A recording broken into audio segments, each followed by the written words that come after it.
Alrighty, guys, we're getting ready to start season number 2 in, or no, excuse me, season number 3, I believe, in our Buccaneers franchise. But anyways, we are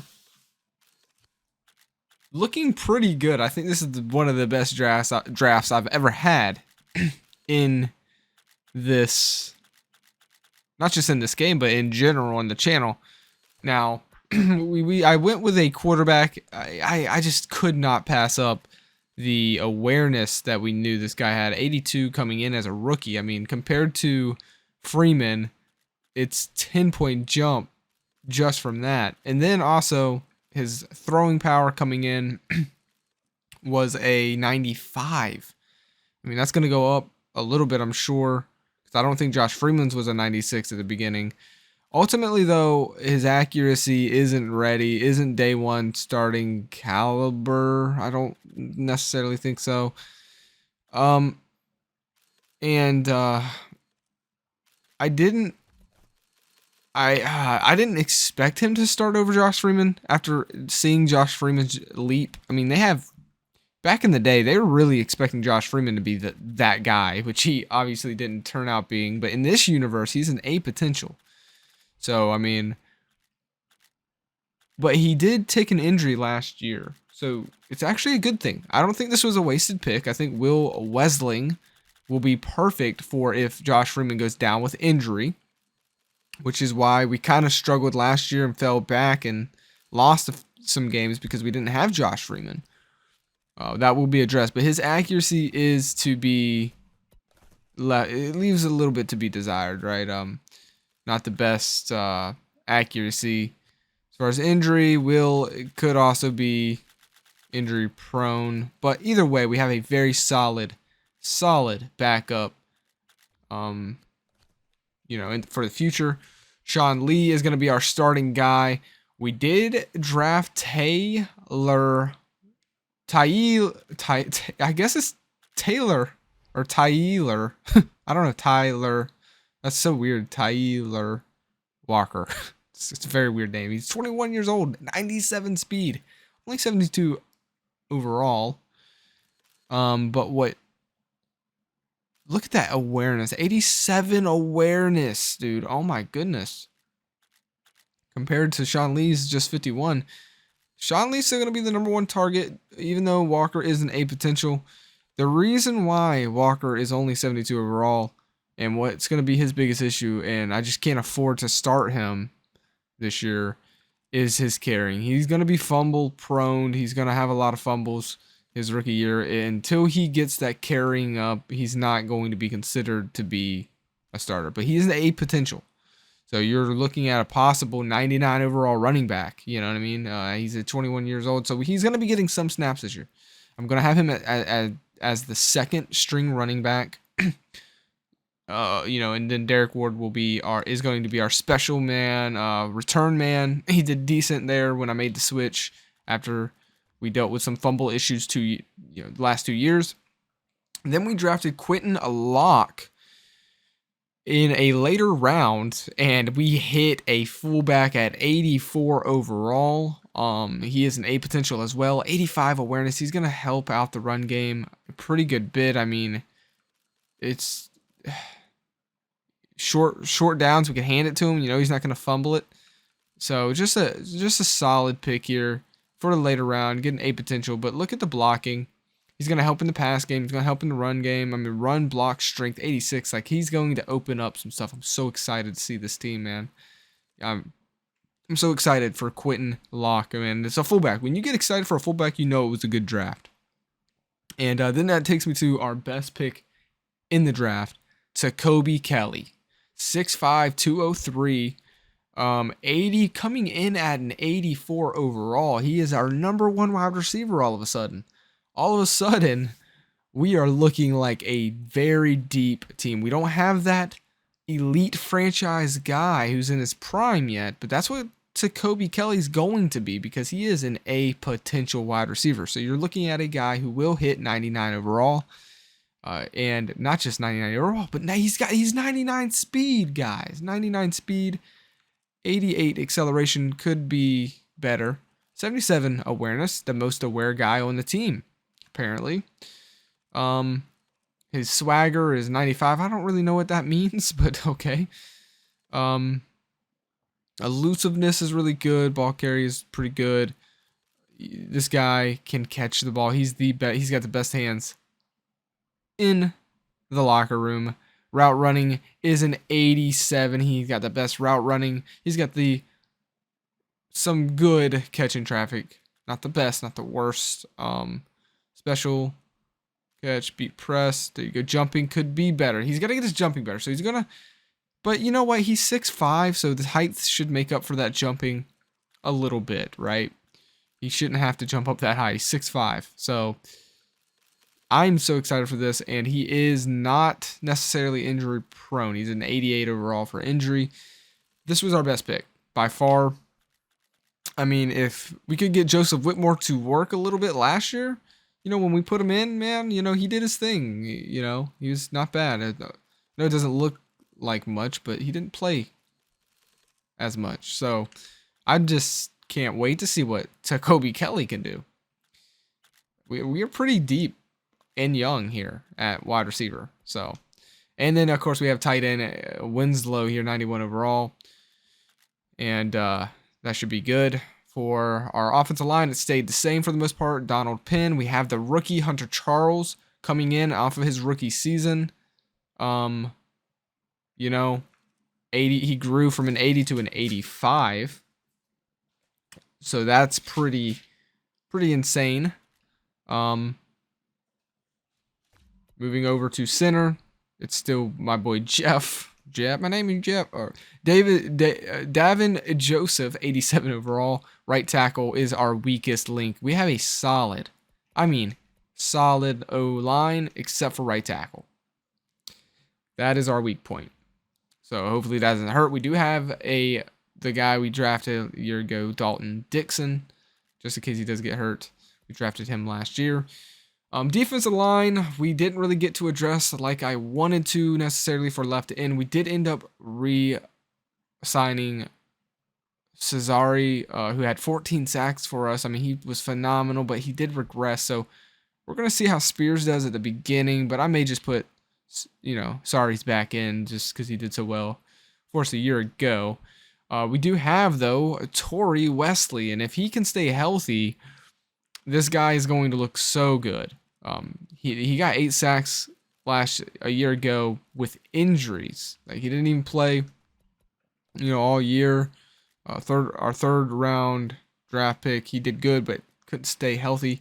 If he can, he's going to be good. Now, he is a B potential, so he's not going to grow too crazy, but he's an 83 right now at the age of 22, so I think he's looking good. And of course, we still have the beast, the man holding it down in the center, Jared McCoy. We also have Brian Price, who had a phenomenal year, led our team in sacks, believe it or not. He was our best guy last year. Jared McCoy would have been. He had 8 sacks as well, but he took an injury, and it was a pretty long injury. So we are, honestly, besides having our left end be weak, we have a pretty solid defensive line. Looking at our linebackers, Geno Hayes, 84 overall, 25-year-old, going to hold it down there. It's the same. It's the same team except for the addition of our new draft pick, Jamil Cooper. Now, I was thinking hard about this. You know, Steven Tulick, we could start because he's obviously the better player to start. But the awareness, Jamil Cooper has 90 awareness. Now, he's an A potential. 21-year-old A potential. We hit again in the third round. We've been so good in the third round. But, like, I want to start this guy now so he grows. You know what I mean? And Barrett Rudd is going to... is going to be obviously getting them snaps. Or he's going to be the leader here of the team. He's our best guy on defense. But Cooper could learn from him, get some playing time, and grow. He's an A potential. I mean, you're looking at a guy who could be a 99 overall middle linebacker, right? So, want to get him playing time. So, for now, we're going to give him some time. Then we have Justin Durant, who we acquired a year ago. He's played phenomenal for us, and he's going to be right back there at 87. Then we have really spiced up our secondary. We have Talib. We have Bruce Johnson, and now we have Captain Munnerlin. Marone Lewis is still going to be there as well.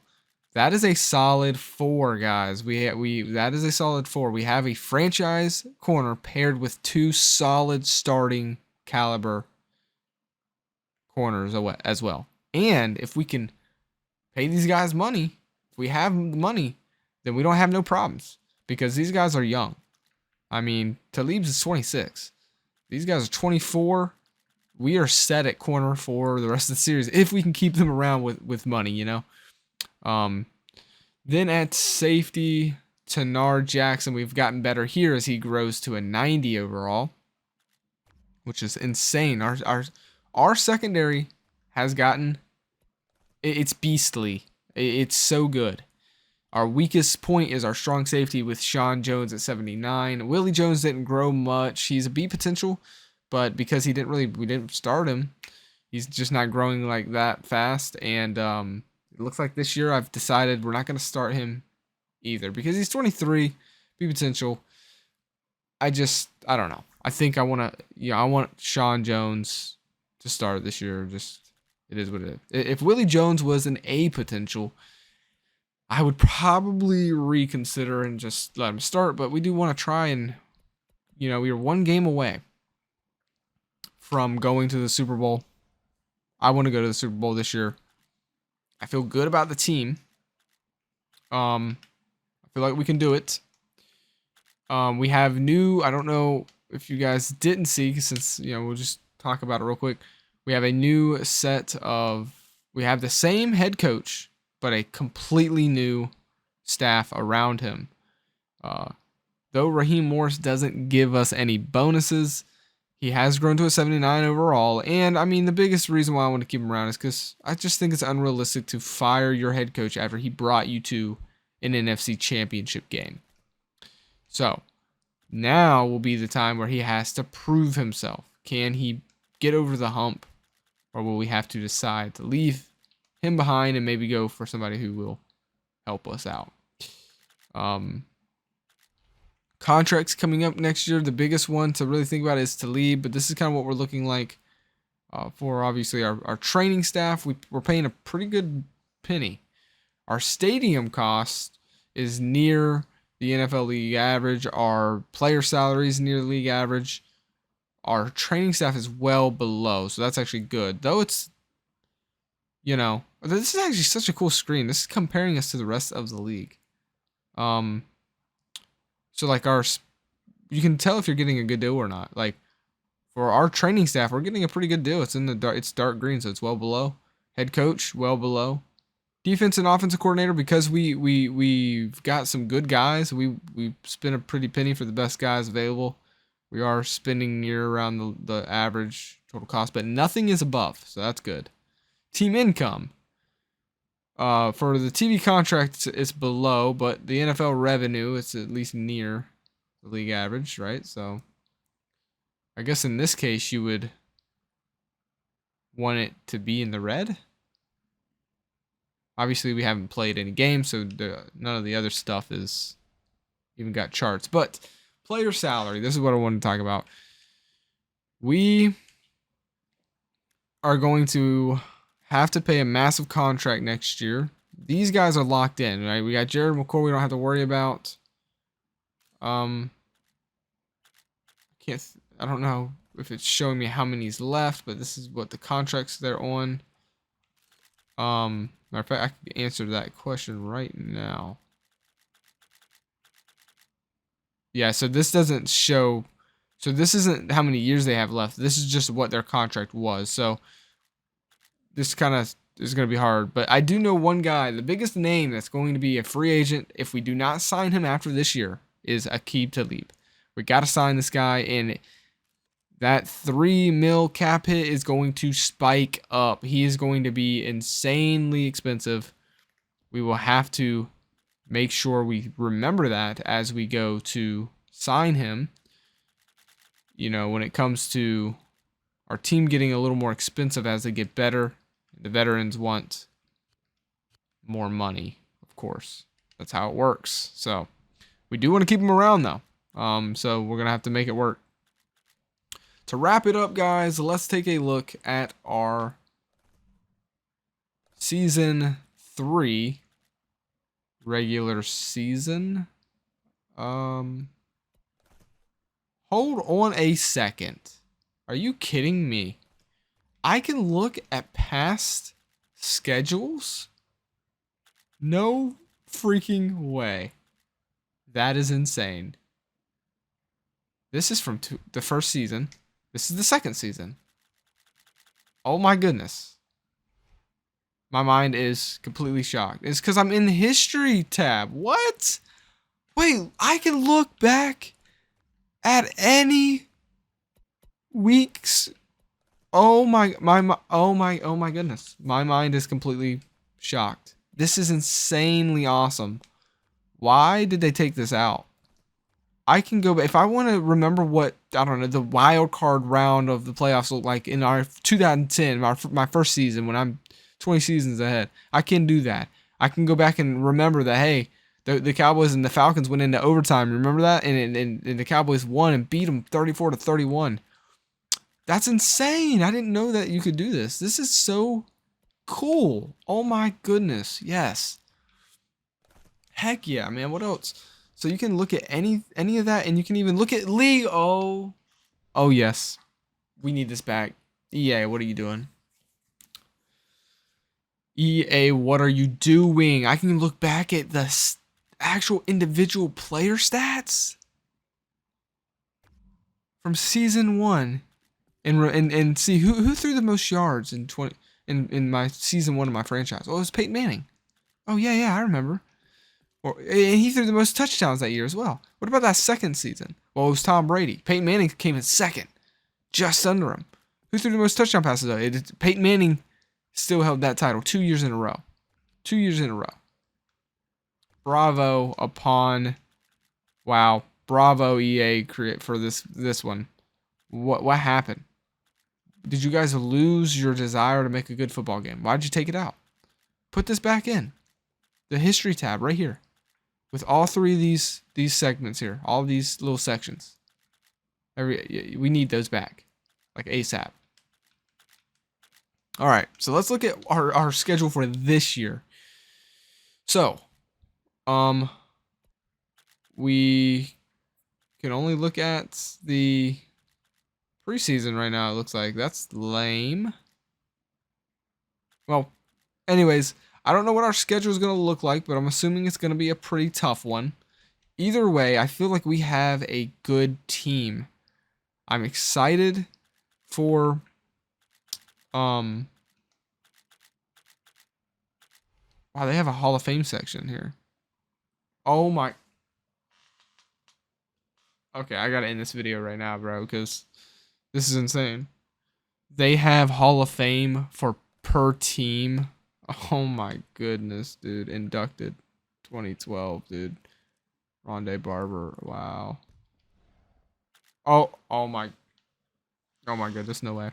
You can actually pull up their stats, dude. He was a Tampa Bay Buccaneer his whole career. We let him go. I know we did. I remember. We let him go after our first season. He didn't do much for us. Got 32 tackles. And then he signed with Detroit and then decided to wrap it up. He got 18 tackles. Dude, oh my goodness, dude. This is insane. Why? How? What happened? Oh my goodness. Jason Taylor left. Jason Taylor, Hall of Famer. What'd he do? Oh man, he was bouncing around. I remember, yeah, he went back with Miami. He played that 1 year with the Jets. Okay. Yeah, man. This is just crap. Wow. Brian Dawkins. EA, what happened to you guys? Yeah, here's Brett Favre, man. Oh my goodness. He played 1 year in the series with Minnesota and then retired. Did decent. Not too crazy. Yo, he threw 29 picks in 2005? That's crazy. Different league back then, though. A lot of these numbers are like these are really good numbers. Like these 2 years here, 94, 95, 96, 97. Like this was when he was in his prime. You can just tell. This is when he was in his prime, man. From 94 to 98, man, he was on it. Never really got back to that. Except for 2009. I remember that year. I was old enough to remember that. He crushed it that year. That was actually probably one of his best years. Yeah. Anyways. Like, I don't know what happened to EA, bro. Somebody tell me. Because I don't know. Anyways, I'm not sure what our team schedule is going to be, but I was also thinking, you know, like, looking at this team real quick. Going forward, like, trade value-wise, is there anybody that we'd want to get rid of in the future that we could try and get trade assets with, or just... Because our biggest weakness, if we're being honest, is our running back position. I even tried to trade a first-round pick for Chris Johnson or Adrian Peterson, and they're not having that at all. They don't, and so they don't want to give. I don't want to give away a first-round pick for a mediocre running back. Like, it'd have to be elite. So this is our only weakest point on the whole team is running back, and that's not that big of a position. I'm not that worried. So, like, if we have somebody aging and we feel like we could get something out of them, we could trade. Now, I don't think a center's going to get you much. He's 31. We could try, though. He's regressing each year, so we do got to address that. We could just try and trade him eventually and get something out of him. The biggest trade asset that we have that I see we could probably get something good for is Kellen Winslow. He's 91. He's 29 years old. All right. 91 overall, a potential. As far as what he's done for us this series isn't much. 36 recs, 400 yards.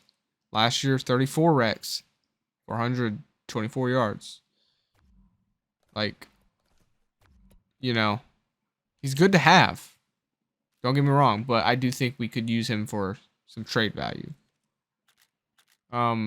Rude, though he's getting old and we could possibly have his replacement, I don't want to get rid of him just because of the contract length is so long. I don't want to have to be paying on that. And plus, I mean, I don't think his replacement's going to be ready anytime soon and playing at his level. It's always good to have two good middle linebackers. So we have that here. Eventually, we will have to think about Rude's, moving on from him and possibly getting something out of him. Besides Winslow, I'm not down to really trade anybody. I did try to trade Sean Jones so I could start Willie Jones, but nobody was interested in Sean Jones being only 79 overall and 30 years of age. By the way, guys, I'm just going to finish this off with this. It is hard to trade in this Madden. Like, you're not going to be able to fleece the CPU like you can nowadays. Like, I'm actually struggling to make a trade at all. So that's where I'm going to leave it here, though. We are going to get into year number 3. We finished the first season 8-7-1 and missed the playoffs. Then we finished the second season 10-6, made the playoffs, went all the way to the NFC Championship game where we lost to those Seahawks. Let's hope Season 3 goes our way. We have a lot of young studs. It's going to be fun to watch. I'm excited for this year more than any.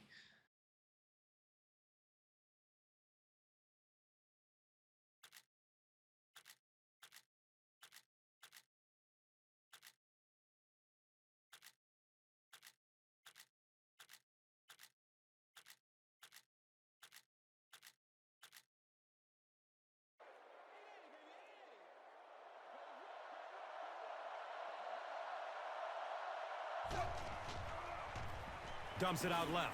It's complete. Clutch reception. He's tackled at the 33-yard line.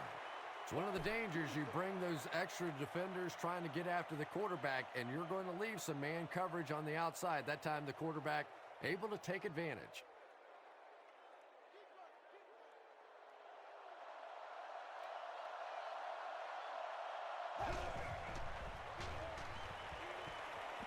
Gets rid of it as he's hit. Just missed that time, bringing him down for a sack, but great pressure to force an incompletion.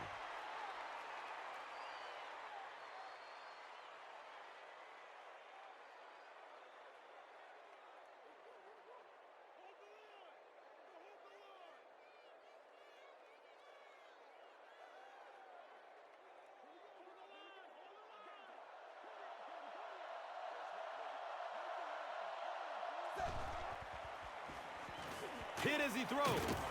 Durant was there to bring him down. Good job all the way around by the defense that time. Not only did they have the deep routes completely covered there, but they also had the check down well within their grasp. He gets off the throw. It's going to be a 1st and goal for the Seahawks. The Seahawks are putting together a good-looking drive here. That's their 3rd first down.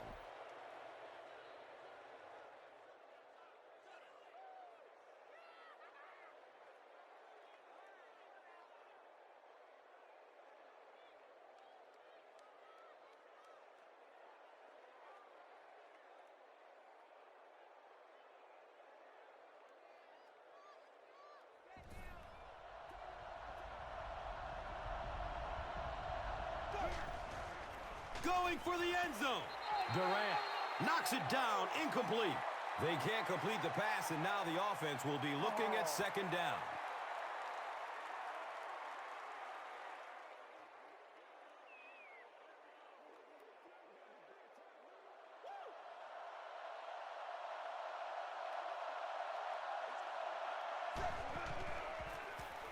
They're going to pitch it.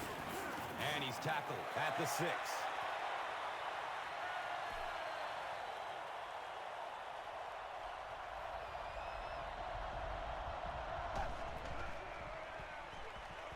Surveys the field. Great pressure that time to force that off-target throw. You know when you're bringing pressure, you're going to leave somebody open down the field. You just have to hope you get there before that quarterback finds him.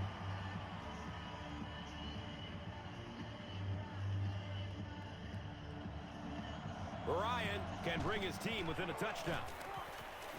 It's up and it's good.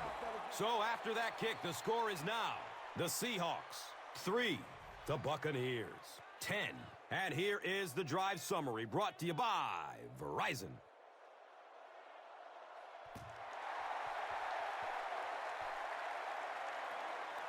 Camp's under it.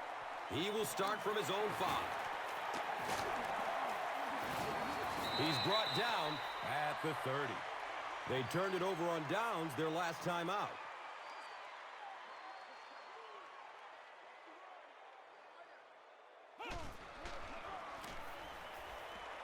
Short pass to his left. He's brought down at the 35. A 5-yard gain on the pass. Hey, no need to force it. He just took what the defense gave him there, found the open man, and picked up a few yards.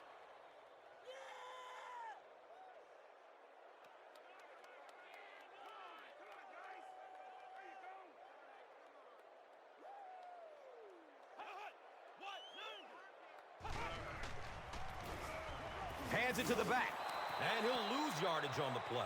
Yeah, great defense at the point of attack, but also very impressive, the pursuit to the ball. They were all coming there.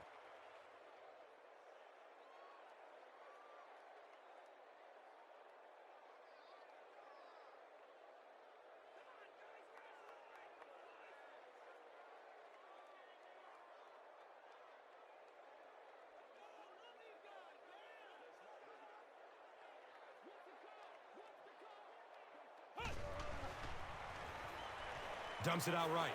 He completes it. Yeah, that's one, if you study this team on tape, you're going to see them go to that in the clutch, and it worked again. Did he get there? We'll have a measurement. The signal is a 1st down.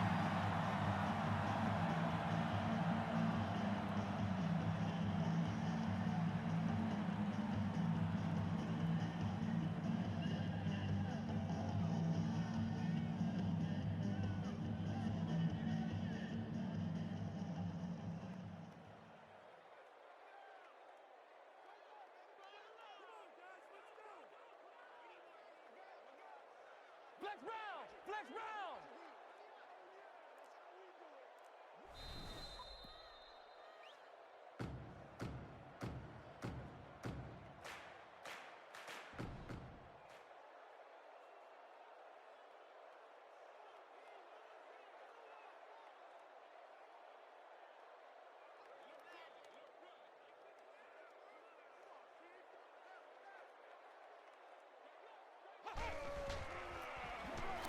the give. Hammered in the backfield. You'd expect more from him and the offensive line. They haven't mustered up many yards on the ground.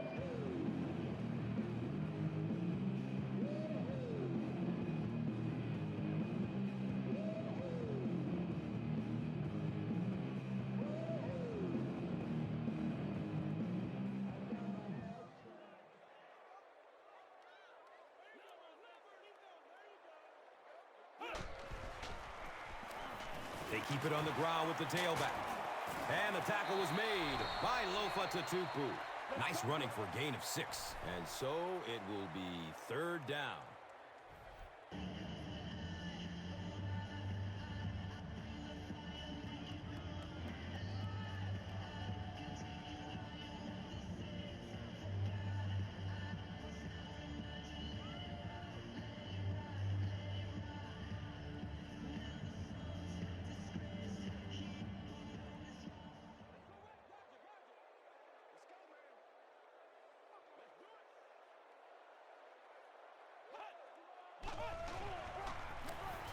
Hands it off. He's tackled at the 46-yard line. And he puts up a nice run to pick up the first. Yeah, that was a big-time carry there. You can tell the coaches have a lot of faith in this ball carrier to allow him a chance to run the football in that situation.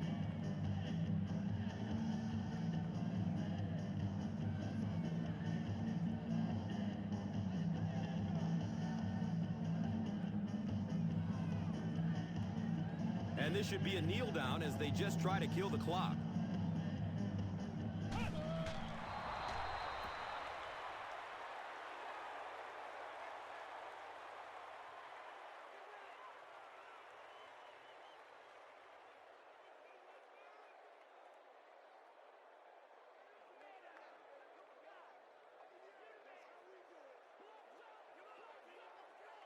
Let's go! Brad 38!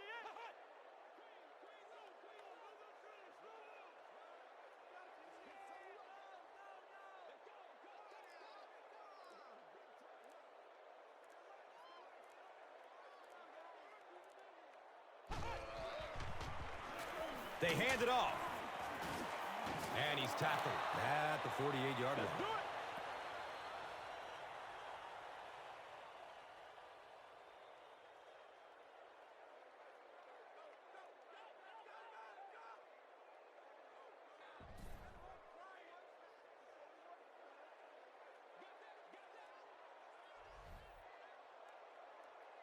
Ohio!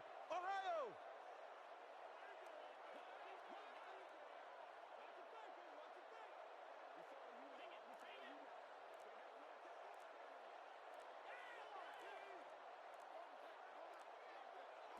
They go with the kneel down.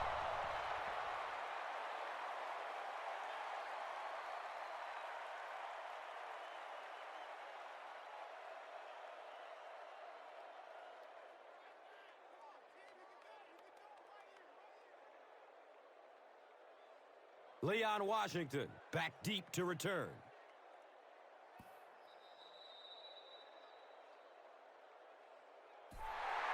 That's going to do it. We have highlights coming right up, so don't go anywhere. Here's today's Swagger Player of the Game, presented by O.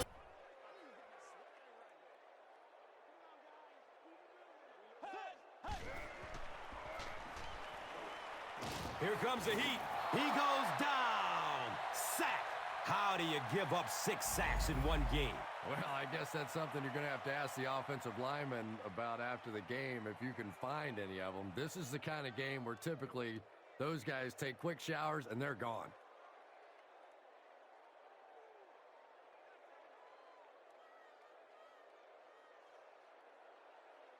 Looking at 3rd and long now after the sack.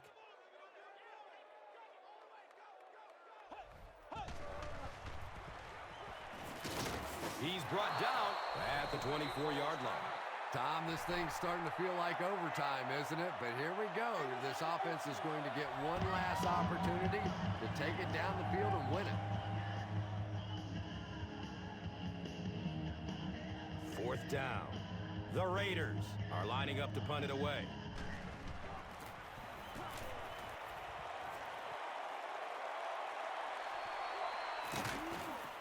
They dropped the runner at the 31. He got everything he could, but there really wasn't much room. Boy, he hardly had any room to do anything there. They've got to come up with a better scheme or some better blockers or something. This guy's a good punt returner. He's just not getting any help at all from his teammates. Good coverage downfield. He's wrestled down at about the 43-yard line by Rolando McClain.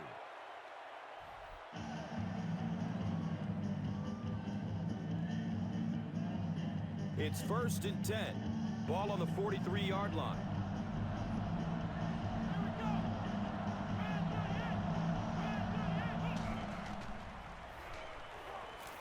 Still looking for an open man. And they get to it. Richard Seymour records his 2nd sack of the game.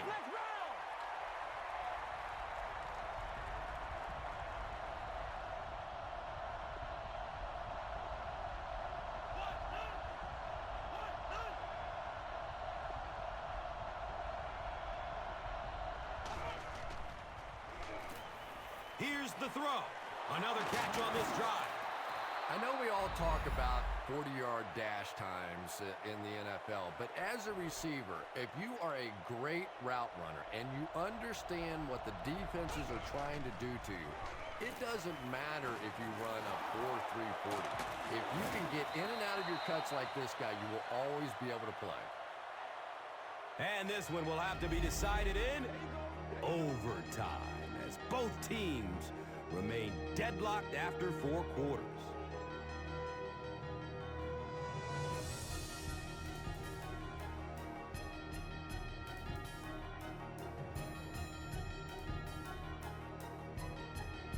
So before we get started with our overtime action, let's catch you up on the changes the National Football League owners just recently passed in the offseason.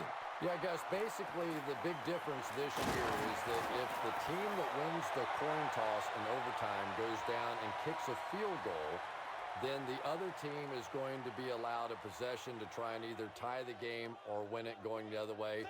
And if they tie it, then you just continue in overtime, and it becomes sudden death at that point. A 5-yard gain. And that'll bring up 2nd down.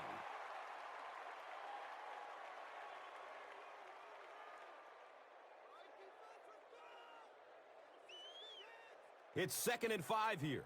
Ball on the 32-yard line.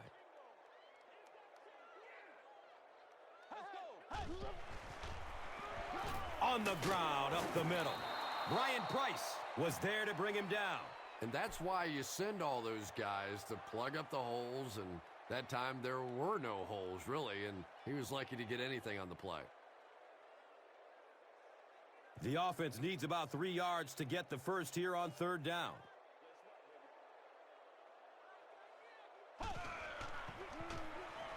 The pass is away. Right through his hands. He almost had the pick. And it'll be 4th down following the pass deflection. And those are the kind of big 3rd down plays you have to have on defense to get the ball back and give your team a chance on offense.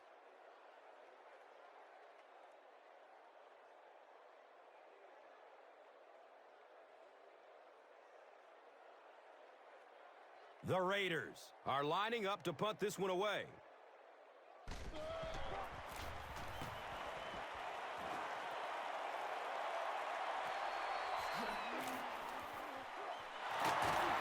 He makes it out to about the 30-yard line. He's definitely got some breakaway potential when he's back there returning kicks. You give him just a little bit of room, he could break it for a big one.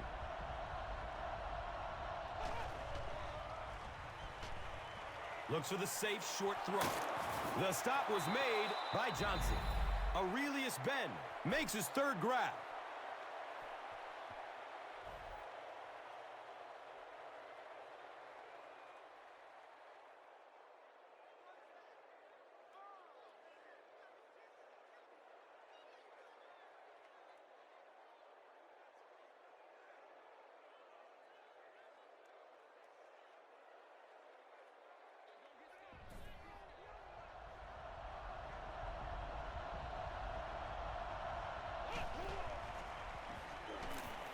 Gets it away. Can't hang on. It's knocked loose. Nnamdi Asamoah was defending on the play.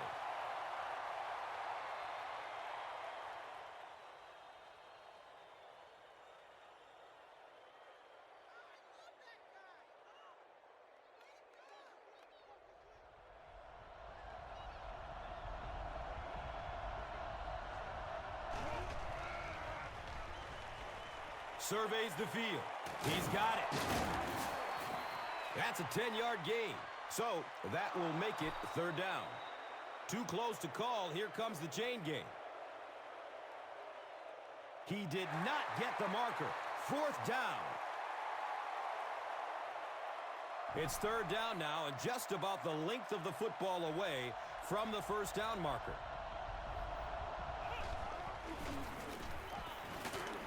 Cameron Wembley was there for the stop. Nice hold that time by the offensive line and a good burst by the back to take advantage of it, pick up 6 yards and a first down.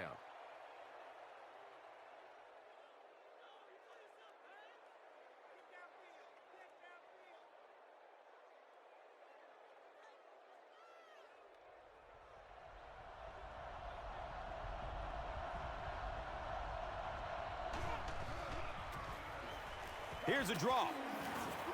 He's dropped down at the 36-yard line. Racks up 7 tough yards. Second down.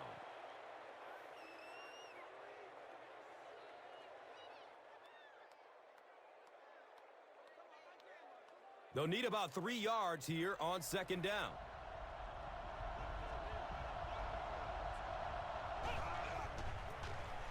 They give it off here. Brought down behind the line. And when the defense gets that kind of penetration, it just disrupts everything for an offense. They have to get that guy blocked.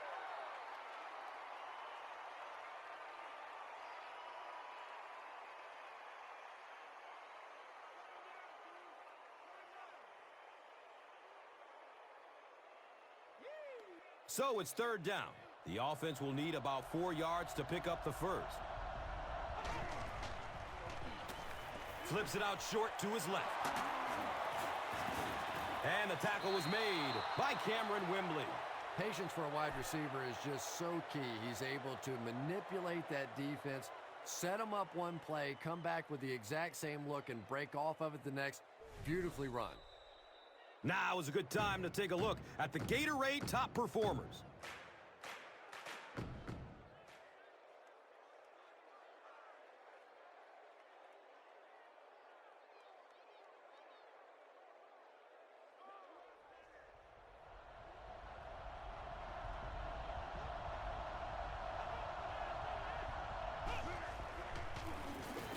Freeman gives it up the middle.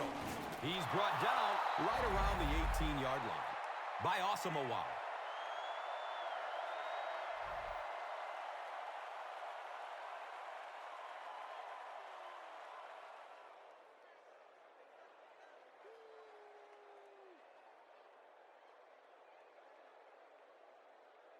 First down and 10. Ball on the 18.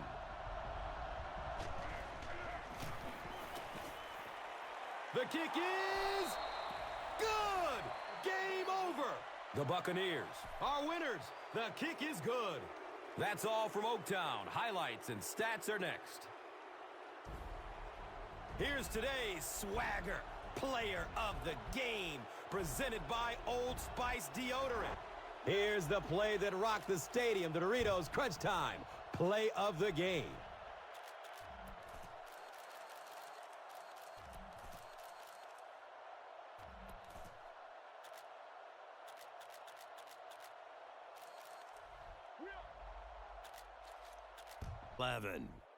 Welcome to Invesco Field in the mile-high city of Denver, Colorado.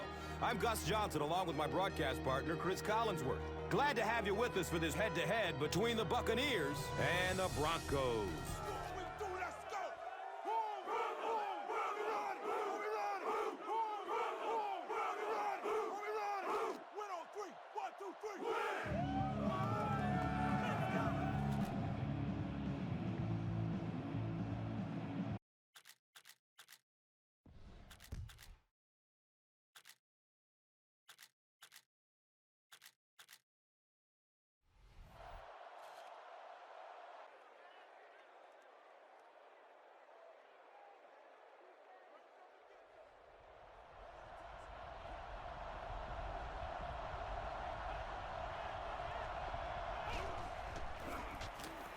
Freeman hands it off. He's brought down at the 12. Nothing makes a defensive coordinator cringe more than seeing that kind of run, because then it sets up the play action, and there's almost no way to stop an offense if you can't stop the run and you have to deal with play action.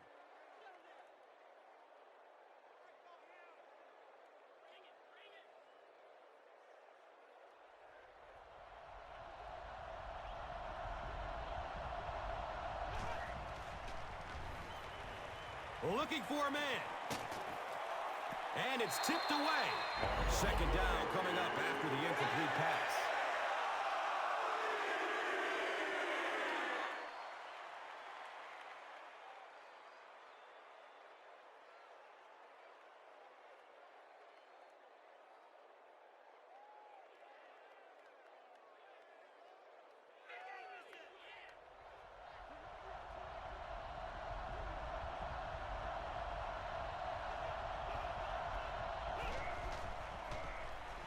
He's going to throw it. He breaks through.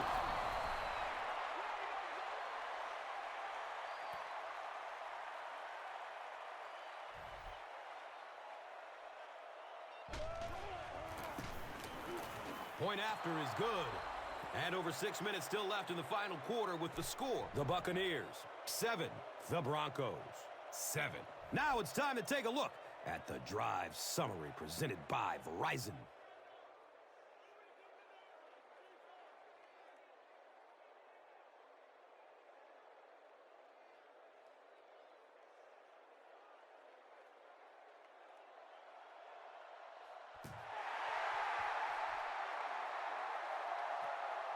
He'll return it from the 6.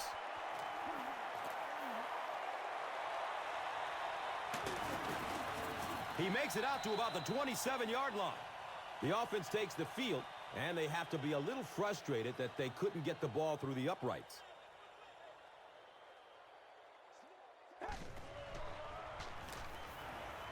Takes a lick as he lets it go. Eddie Royal was his intended target.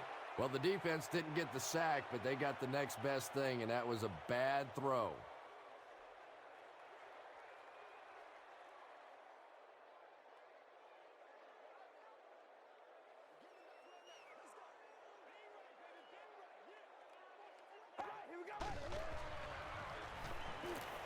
Goes through his progression. It's tipped and falls incomplete. Daniel Graham was the intended receiver. We're not here to play.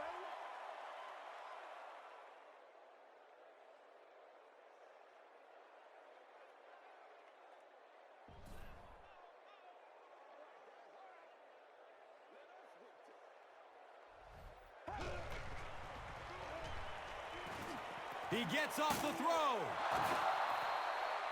Eddie Royal thought he had a secure catch. And that was a good shot. As a receiver, you've got to know you're going to take some hits. You just have to hold on to that ball.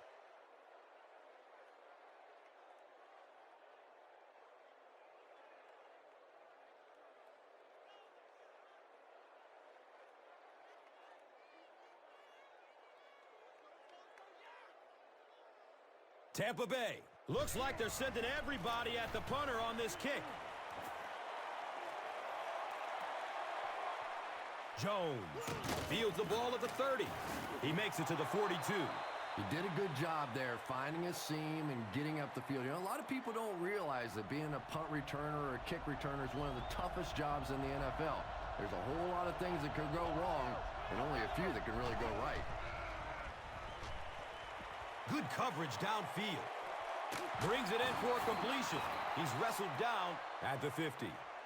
You know, that's the kind of pass pattern I used to always love to run, because if the defense is even a little bit lax in their coverage, it's pretty easy to get that one in there.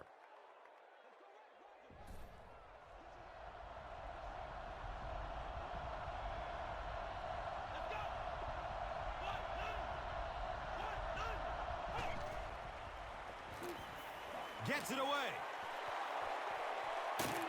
Bailey was there for the stop. And when you get a wide receiver with that kind of talent on the outside, he is a threat to take it all the way on any play.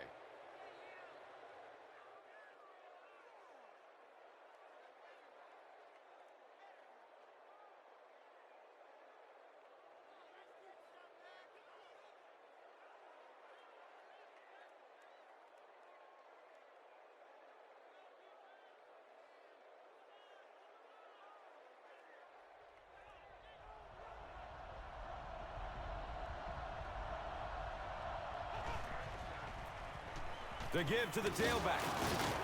He's still on his feet. 4 yards on that play. Second down.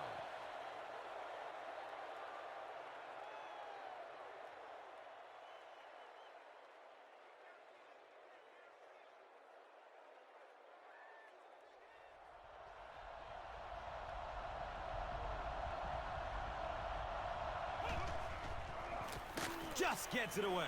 Complete. Nice catch. Powers through the defender. Good job all the way around by the defense that time. Not only did they have the deep routes completely covered there, but they also had the check down well within their grasp.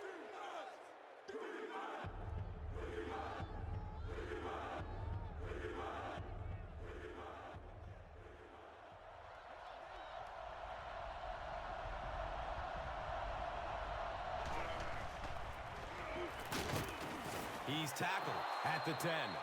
Nice hold that time by the offensive line, and a good burst by the back to take advantage of it, pick up 6 yards and a first down.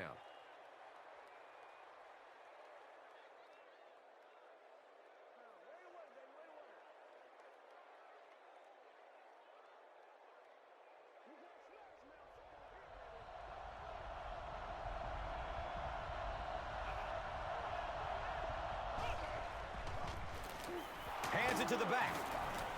Doomerville was there to bring him down. Sure to make an impact on the field are this game's top performers, presented by Gatorade.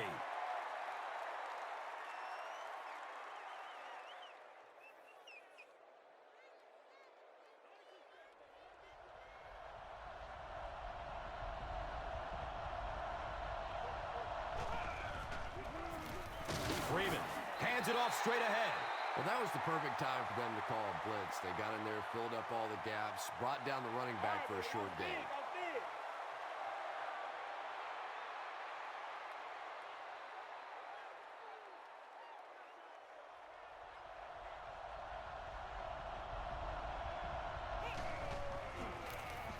Freeman with the give.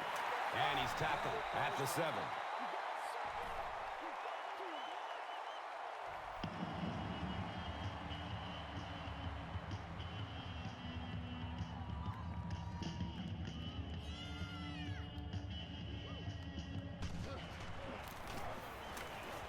The kick is good. That was an excellent kick for the go-ahead score. You know, I know we make a lot of jokes about field goal kickers, but the mental toughness it takes to come into a ball game in this situation and make that kick is really impressive. Let's take a look at the drive summary presented by Verizon. It's fielded at the 2. He gets out to about the 25-yard line. The Broncos have one last opportunity to get some kind of a score on the board, and depending on just how aggressive they want to be, they may want to look for the go-ahead touchdown. But first things first, got to get in field goal range. He's brought down at the 38. Everything seemed to work perfectly on that one. And that's a pattern that this team likes to run. You know they've been studying that all week on film, and yet they still can't stop it.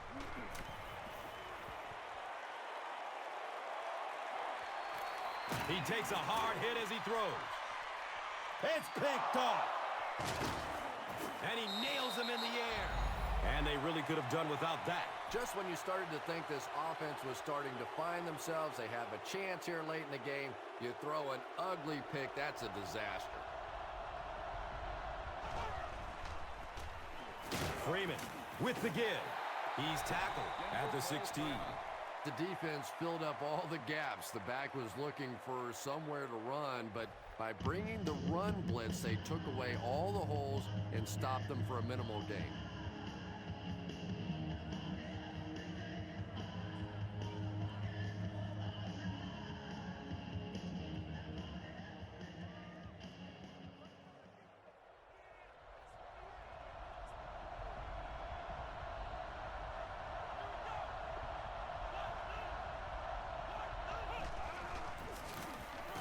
It's the tailback, and he's tackled at the 17.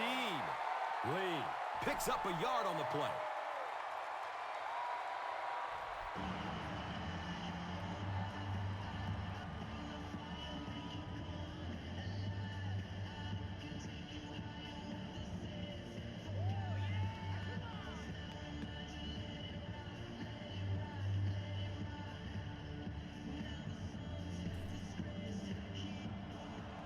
And this should be a kneel down as they just try to kill the clock.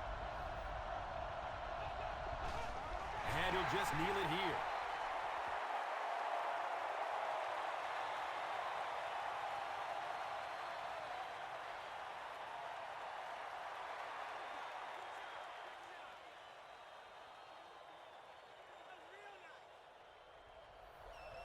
Eddie Royal is the deep man awaiting the return.